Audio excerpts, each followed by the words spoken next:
Assalamu alaikum wa rahmatullahi wa barakatuh, mes chers frères et sœurs en islam. Que la paix, la miséricorde et la bénédiction d'Allah soient sur vous. Avant de commencer cette vidéo, n'oubliez pas de liker cette vidéo, car cela nous donne beaucoup de force pour continuer à partager du contenu bénéfique. Et je vous invite à vous abonner à notre chaîne et d'activer la cloche de notification pour rester informé de nos prochaines publications sur la foi islamique. L'obstacle invisible à ta subsistance. Avez-vous déjà eu l'impression que malgré tous vos efforts, votre situation financière reste bloquée? Vous travaillez dur, vous investissez du temps et de l'énergie, vous tentez différentes stratégies, mais rien ne semble fonctionner comme vous l'espérez. Vous voyez d'autres personnes réussir avec facilité, obtenir des opportunités inattendues, et vous vous demandez pourquoi cela ne vous arrive pas à vous. La vérité, c'est que la richesse n'est pas uniquement une affaire d'efforts humains. Il ne suffit pas de se lever tôt et de se coucher tard pour obtenir la subsistance. Allah est celui qui donne et reprend, et si nous rencontrons des blocages persistants dans nos finances, il est essentiel de se poser une question fondamentale. Suis-je en train de commettre des actes qui empêchent la baraka d'entrer dans ma vie? L'islam nous enseigne que la richesse est une épreuve autant qu'une bénédiction. Elle peut être une source d'élévation ou un piège qui nous éloigne d'Allah.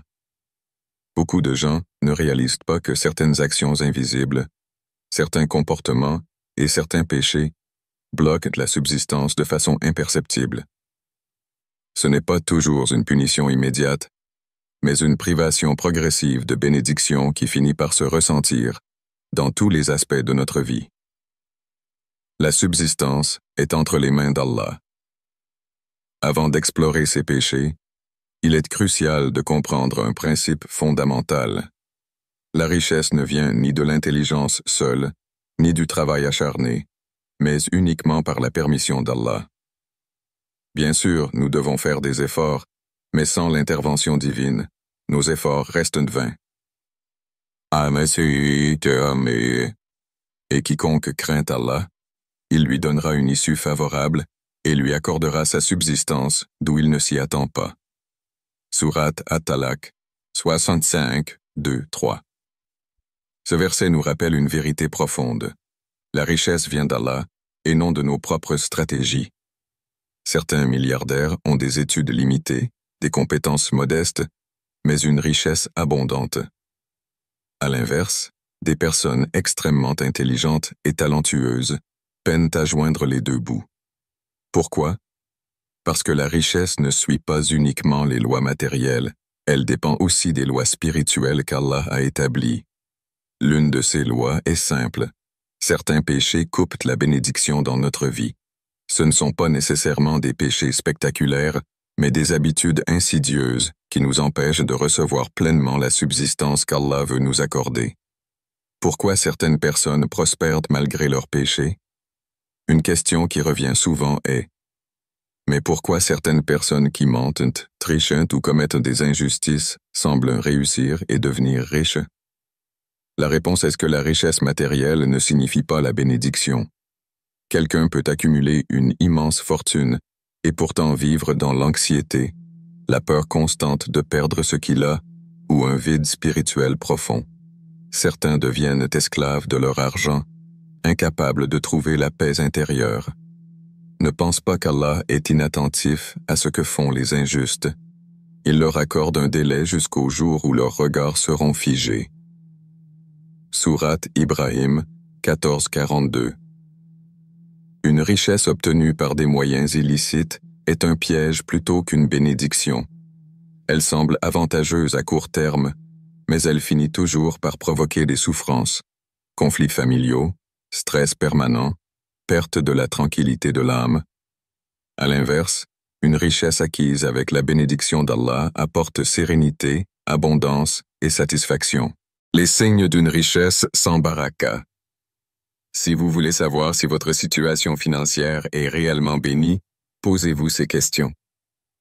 Est-ce que l'argent que je gagne disparaît rapidement sans que je sache où il part? Ai-je toujours l'impression que mes efforts ne portent pas de fruits malgré mon travail acharné? Suis-je souvent confronté à des dettes, des imprévus financiers ou des pertes soudaines? Suis-je envieux de la richesse des autres au lieu de me concentrer sur mes propres bénédictions? Mon argent m'éloigne-t-il d'Allah, de ma foi et de ma sérénité intérieure? Si vous répondez « oui » à plusieurs de ces questions, il est possible que certains blocages spirituels freinent votre abondance. C'est ici que nous devons nous interroger sur les péchés invisibles que nous commettons parfois sans nous en rendre compte. La richesse est une responsabilité, pas un droit. Une autre erreur courante est de considérer la richesse comme un droit absolu, alors qu'en réalité, elle est une responsabilité confiée par Allah. Certains n'obtiennent pas de grandes richesses parce qu'ils ne sauraient pas les gérer. Allah donne à chacun selon ce qu'il peut supporter pour éviter que la richesse ne devienne une cause de perdition. Allah étend largement ses dons ou les restreint à qui il veut. Ils se réjouissent de la vie présente, alors que la vie présente, comparée à l'au-delà, n'est qu'une jouissance temporaire. Surat Ar-Ra'd 13, 26. Nous devons donc apprendre à nous demander « Si Allah ne me donne pas plus de richesse en ce moment, est-ce parce que je ne suis pas encore prêt à l'assumer avec sagesse ?» Le premier pas vers la libération financière. L'introspection. Avant de chercher à multiplier nos sources de revenus, à investir ou à travailler plus dur, il est essentiel de purifier nos intentions et nos actions. Le prophète Muhammad nous a enseigné que les actions du cœur ont un impact direct sur notre subsistance. Parmi les attitudes qui attirent de la baraka, nous retrouvons la gratitude sincère envers Allah, l'aumône régulière, sadaqa, zakat, l'honnêteté et la transparence dans le commerce et le travail, le fait d'éviter l'injustice, même minime. L'invocation constante d'Allah pour la subsistance licite. Ces éléments peuvent sembler simples, mais ils ont un impact immense sur la richesse et l'abondance dans nos vies. Préparez-vous à découvrir les 7 péchés qui bloquent votre richesse. Maintenant que nous avons posé les bases, nous allons approfondir les 7 péchés majeurs qui coupent la baraka et empêchent la richesse d'entrer dans nos vies. Certains d'entre eux sont évidents, d'autres sont plus subtils et insidieux. Mais une chose est certaine. Tant qu'ils ne sont pas identifiés et corrigés, l'abondance restera hors de portée. Dans la prochaine section, nous verrons en détail comment l'ingratitude et l'oubli d'Allah peuvent être la première cause d'un blocage financier. Restez attentifs, car ce que vous allez découvrir pourrait transformer votre relation à la richesse et à la bénédiction divine. L'ingratitude et l'oubli d'Allah. Le premier péché qui bloque ta richesse. Lorsque nous parlons de richesse et de bénédiction, nous avons souvent tendance à nous focaliser uniquement sur les efforts matériels. Travailler plus dur, chercher de nouvelles opportunités, investir intelligemment. Pourtant, l'un des premiers obstacles à l'abondance n'est pas d'ordre matériel, mais bien spirituel, l'ingratitude envers Allah. 1. L'ingratitude, un poison spirituel qui bloque la subsistance. Allah nous rappelle à plusieurs reprises dans le Coran que la gratitude est un des plus grands moyens d'attirer les bénédictions. Si vous êtes reconnaissant, très certainement j'augmenterai mes bienfaits pour vous. Mais si vous êtes ingrat, mon châtiment sera terrible. Surat Ibrahim 14:7. Ce verset nous enseigne une loi spirituelle universelle. Plus nous sommes reconnaissants, plus Allah nous accorde de bénédictions. Mais à l'inverse, plus nous sommes ingrats, plus nous risquons de voir nos bénédictions nous être retirées. Comment l'ingratitude affecte notre richesse? L'ingratitude n'est pas seulement le fait de ne pas dire « Alhamdulillah », louange à Allah. C'est un état d'esprit, une attitude intérieure qui se manifeste de plusieurs manières. Se plaindre constamment de ce que l'on n'a pas. Certaines personnes passent leur vie à se concentrer sur ce qui leur manque plutôt que sur ce qu'elles possèdent déjà. Elles regardent les autres avec envie et se demandent pourquoi elles n'ont pas plus de richesse, au lieu d'apprécier ce qu'Allah leur a déjà accordé. Ne pas reconnaître les bénédictions déjà présentes. Beaucoup de gens considèrent leur salaire, leur maison, leur santé ou même leur simple capacité à travailler comme des acquis. Ils oublient que chaque souffle, chaque repas, chaque opportunité est un don d'Allah. Utilisez ces biens sans en faire profiter les autres. Si Allah nous donne une richesse, petite ou grande, c'est aussi pour que nous partagions avec ceux qui en ont besoin. Mais si nous sommes avares et que nous ne redistribuons pas, cela peut devenir un motif de privation future. Les conséquences invisibles de l'ingratitude. Quand nous sommes ingrats, nous créons un blocage spirituel qui nous empêche d'attirer la baraka. L'argent semble disparaître rapidement, sans explication. Les opportunités se ferment une à une. Les efforts semblent inutiles.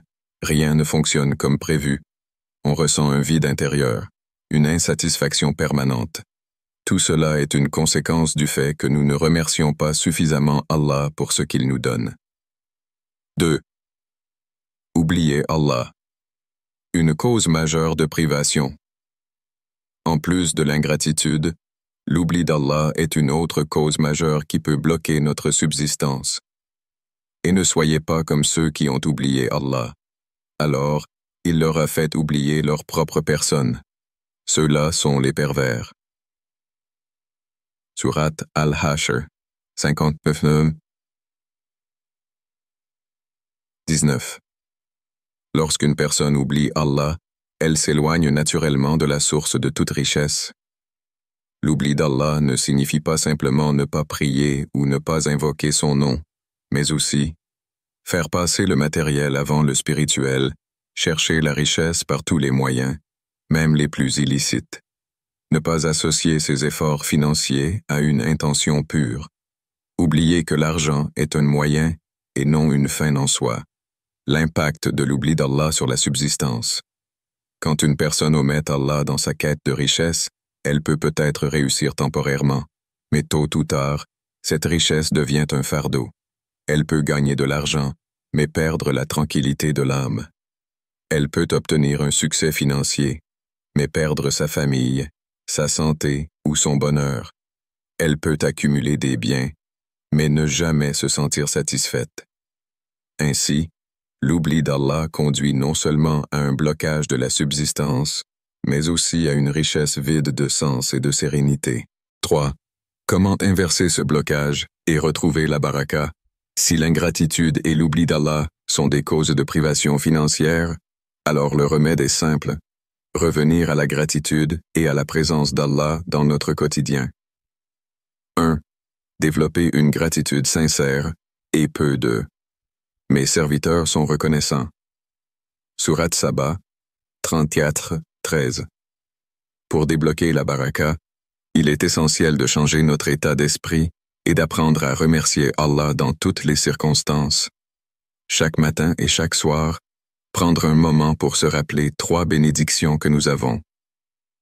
Dire « Alhamdulillah » sincèrement, même pour les épreuves, car elles sont aussi une purification. Arrêter de se comparer aux autres et apprécier notre propre parcours. 2. Se reconnecter à Allah dans notre quête financière.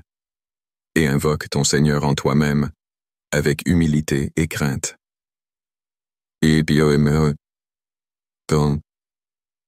Sourate Al-Araf, 7-205. Au lieu de voir l'argent comme une fin, nous devons le considérer comme un outil pour se rapprocher d'Allah. Faire des doigts spécifiques pour demander une subsistance bénie. Commencer chaque projet ou travail par « Bismillah ». Chercher à gagner un revenu halal, même si cela prend plus de temps. 3. Pratiquer la charité pour attirer la richesse. La sadaqa n'a jamais diminué une richesse. Hadith, Muslim. Un des moyens les plus puissants pour débloquer la subsistance est de donner, même quand on pense avoir peu. Faire l'aumône régulièrement, même un petit montant. Aider un proche ou un voisin dans le besoin. Soutenir des causes nobles pour qu'Allah nous accorde plus. La loi divine est simple. Plus on donne, plus on reçoit. Le premier pas vers l'abondance commence dans le cœur. Si vous sentez que votre richesse est bloquée, que votre situation financière ne progresse pas, il est temps de faire un examen intérieur. Suis-je réellement reconnaissant pour ce qu'Allah m'a déjà donné? Est-ce que je garde Allah au centre de ma quête financière, ou suis-je trop focalisé sur le matériel?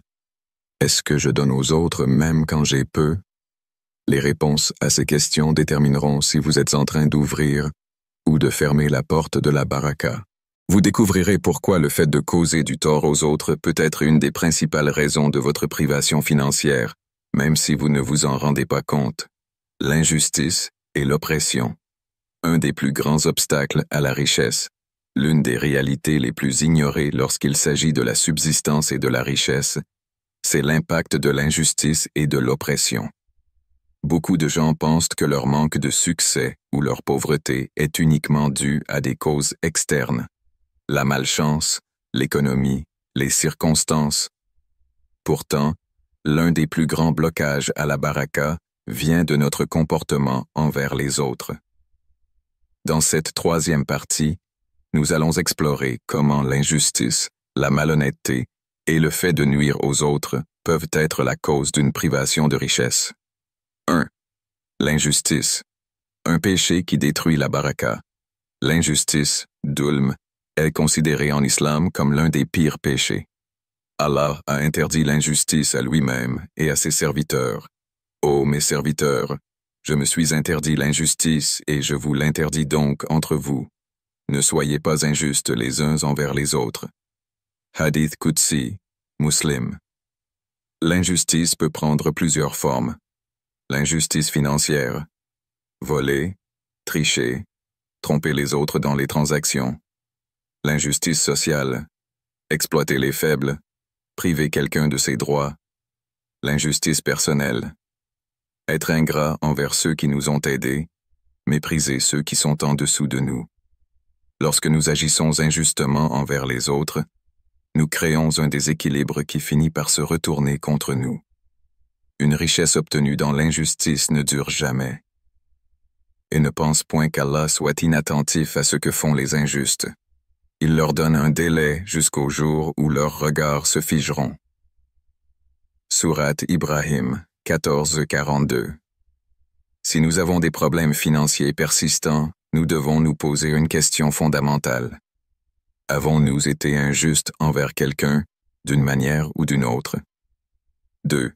Tromper et tricher dans les affaires. Une cause de privation. Beaucoup de personnes cherchent à s'enrichir rapidement, quitte à utiliser des moyens malhonnêtes. Certains augmentent les prix injustement pour profiter des plus faibles. D'autres vendent des produits de mauvaise qualité en trompant les clients. Certains retardent le paiement des employés ou des fournisseurs sans raison valable. Le prophète nous a mis en garde contre ce type de comportement. Celui qui nous trompe n'est pas des nôtres. Muslim. Si une personne construit sa richesse en volant ou en trompant, cette richesse ne sera jamais bénie. Conséquence de la malhonnêteté financière. L'argent gagné illégalement disparaît rapidement. Une richesse mal acquise finit toujours par s'évaporer. Soit la personne est victime d'une perte soudaine, soit elle n'en profite jamais vraiment. Une vie remplie de stress et de peur. Une personne qui vole ou trompe les autres vit toujours avec l'angoisse d'être découverte. Elle ne connaît jamais la paix intérieure. La privation des bénédictions. Allah peut retirer sa bénédiction d'une richesse mal acquise. Une personne peut gagner beaucoup d'argent, mais elle n'en tirera aucun profit réel. Allah fait disparaître l'intérêt usuraire et fait fructifier l'aumône.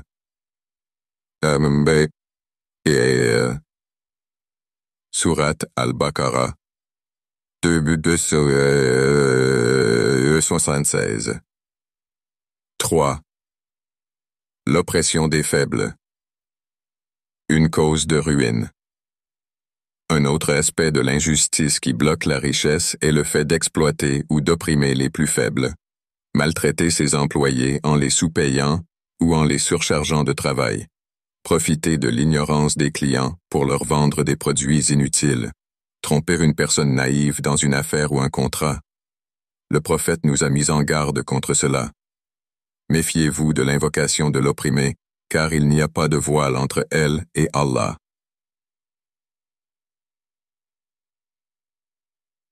Bukhari, Muslim. Lorsqu'une personne opprimée lève les mains vers le ciel et invoque Allah contre l'injustice qu'elle a subie, cette invocation est immédiatement entendue. 4. Comment se protéger de l'injustice et attirer la baraka? Si nous voulons débloquer notre richesse et attirer la bénédiction, nous devons nous débarrasser de toute forme d'injustice, aussi minime soit-elle. 1. Faire un examen de conscience. Pose-toi les bonnes questions. Ai-je déjà pris un bien qui ne m'appartenait pas? Ai-je trompé quelqu'un dans une transaction ou un contrat? Ai-je exploité quelqu'un pour mon propre bénéfice? Ai-je causé du tort à une personne sans chercher à réparer mon erreur? Si la réponse est oui à l'une de ces questions, alors le premier pas vers la réparation est la prise de conscience. 2. Rendre les droits à ceux à qui nous avons causé du tort. Rendez les dépôts à leurs propriétaires et ne trahissez pas ceux qui vous font confiance. Sourate An-Nisa 4:58. Si nous avons pris quelque chose qui ne nous appartenait pas, il faut le restituer. Si nous avons causé du tort à quelqu'un, nous devons lui demander pardon. Le prophète a dit, « Celui qui a causé du tort à son frère dans son honneur ou dans ses biens, qu'il se fasse pardonner aujourd'hui avant que ne vienne le jour où ni l'or ni l'argent ne serviront plus. » Bukhari. 3. Pratiquez la justice dans nos affaires. Soyez droit dans la justice, témoin pour Allah, même contre vous-même. Usman 1. Et Sourate An-Nisa 4:835. Pour attirer la baraka, nous devons agir avec intégrité dans toutes nos transactions et nos relations. Être honnête dans les affaires, même si cela nous coûte plus cher. Traiter nos employés et partenaires avec équité. Éviter tout ce qui est frauduleux ou trompeur. 4. Multiplier les bonnes actions pour compenser les erreurs passées. Si nous avons commis des injustices dans le passé, nous pouvons multiplier les bonnes actions pour obtenir le pardon d'Allah. Faire des dons et de la sadaqa pour les nécessiteux. Aider quelqu'un dans le besoin, sans rien attendre en retour. Répandre la justice autour de nous en défendant ceux qui subissent l'injustice. Les bonnes actions effacent les mauvaises. Sourate Hud 11:14. La richesse bénie appartient à ceux qui pratiquent la justice.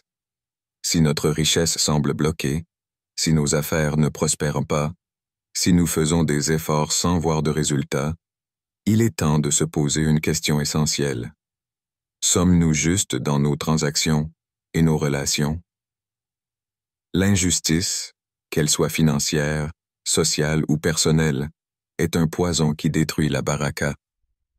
Mais la bonne nouvelle, c'est que nous avons toujours la possibilité de nous repentir et de réparer nos erreurs. Dans la prochaine partie, nous verrons un autre péché qui bloque la richesse, l'attachement excessif à l'argent et la cupidité. Comment l'amour excessif de la richesse peut-il se transformer en obstacle à l'abondance? Pourquoi ceux qui donnent généreusement semblent toujours recevoir plus? La réponse dans la suite. La négligence du licite et l'attachement excessif à la richesse. Beaucoup cherchent la richesse sans se soucier de sa provenance. Pourtant, ce qui est gagné de manière illicite n'apporte que malheur et instabilité. Un salaire basé sur l'injustice, un commerce trompeur, ou des biens obtenus malhonnêtement n'apporteront jamais la vraie prospérité. Et ne convoitez pas ce qu'Allah a attribué à certains d'entre vous plus qu'à d'autres. Sourate An-Nisa 4:32. Enfin, un dernier piège. L'amour excessif de l'argent. Vouloir la richesse n'est pas un mal, mais l'adorer au point de sacrifier sa foi, son éthique et sa sérénité en fait une prison plutôt qu'une bénédiction. L'attachement excessif aux biens matériels nous éloigne du véritable but de notre existence. En s'éloignant de ces 7 péchés, nous rétablissons le lien entre notre âme et les bénédictions qu'Allah souhaite nous accorder. La richesse n'est pas seulement matérielle, elle est aussi dans la paix du cœur, la satisfaction et la baraka. Que chacun puisse purifier son cœur et ses actions pour mériter l'abondance qu'Allah réserve aux croyants sincères. Chers frères et sœurs en islam, n'oubliez pas encore de liker cette vidéo. Qu'Allah vous bénisse.